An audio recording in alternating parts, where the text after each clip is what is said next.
This is Kelly from Root Pursuit, and as you can see, I was doing some paper dyeing on my patio. I spread it out. It was made a big mess. Yeah, it was good though. There was no wind. Back at my desk, here are some of the papers that I dyed, and I used I used coffee, and then I used some tea. And then I used some of the RIT household dye. So you can buy it at like, oh, see, hey, inky fingers. The sign of a true crafter. I used the RIT dye. I think it ended up being like a chocolate brown.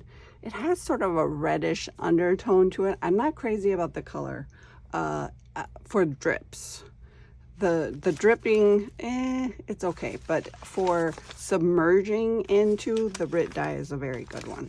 So this is sort of a grayish color, and that for drips is good, but not for just like a random dippy spatter.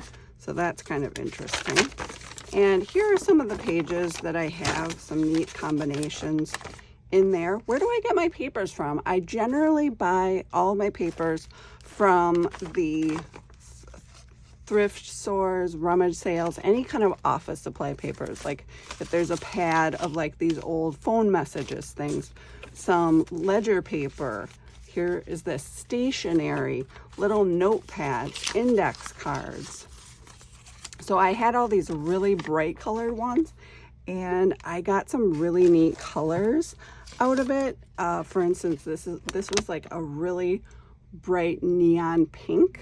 I think it was closer to this color, and I put it in that chocolate brown dye, and it turned into a neat color. I also overlaid some notebook paper on it, and the notebook paper lines dyed onto it as well. So there's also little blue lines on there, which is kind of cool.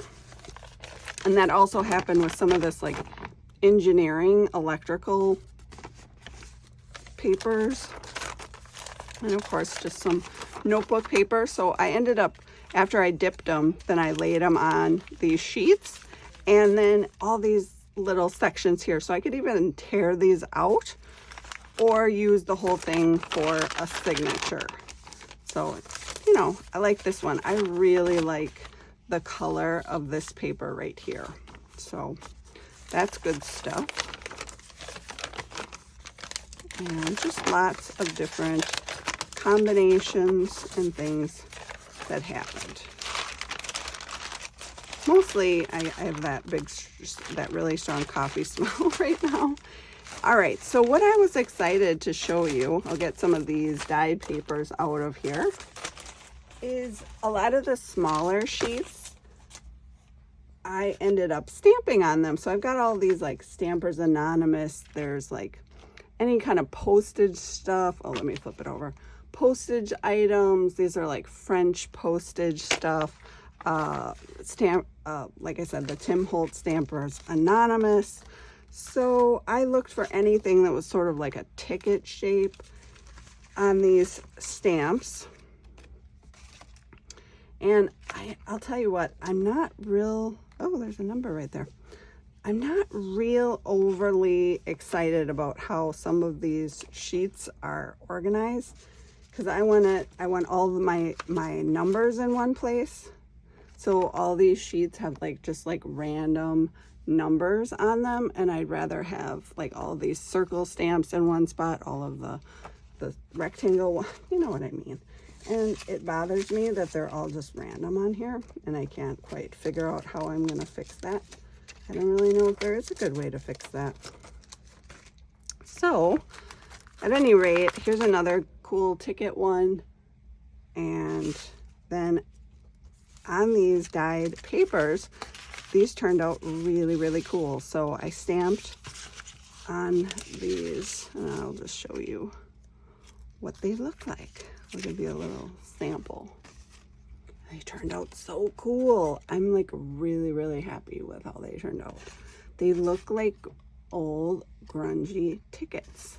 And all I did was use black stamp, you know, stamp it on using black ink. And then some of them, for the lighter colors, I did do a distress brown around the edges.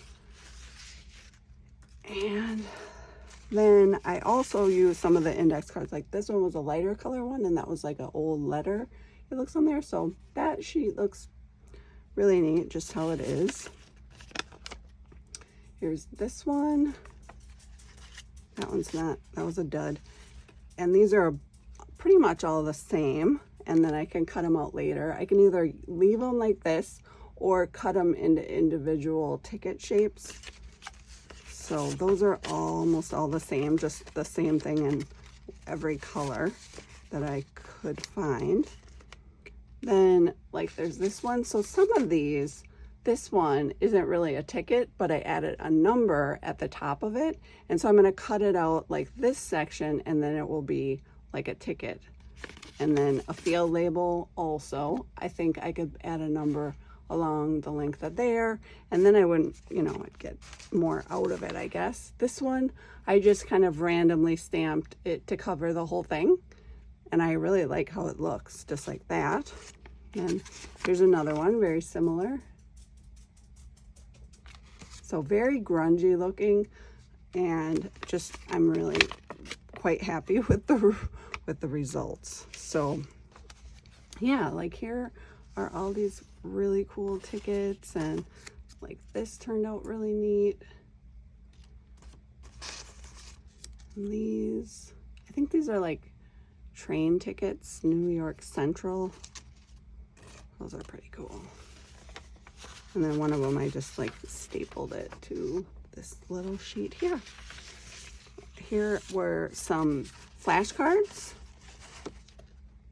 and I dyed those. Those were part of it. So really, I kind of look at it like an office supply, so that I just go straight to the office supply section. Sometimes the crafts, but mostly the office supply section to get these old papers. And once in a while, you can find decent deals on these items at like office supply stores. Like if they have something in bulk and it's on clearance, sometimes you can get really good deals there as well. And then you just take them out on your patio and you wreck them. No. All right. Well, I hope this was helpful to let you know my process. I got a whole ton of papers done, and I'm excited about that. Some of them I just automatically like folded in half. This is going to be, you know, a signature or something. So there's those engineering pages. And there's another one. Gosh, look at that color with those sections. Aren't those neat? I kind of want to make those into digitals. They're really cool. Maybe I'll do something with that. Who knows? Who knows? Anyway, I appreciate you watching, and if you're interested in seeing more videos and get notified about new videos coming out, you can click subscribe. That really helps me and supports my channel. And as always, thanks for coming along, and I'll talk to you later.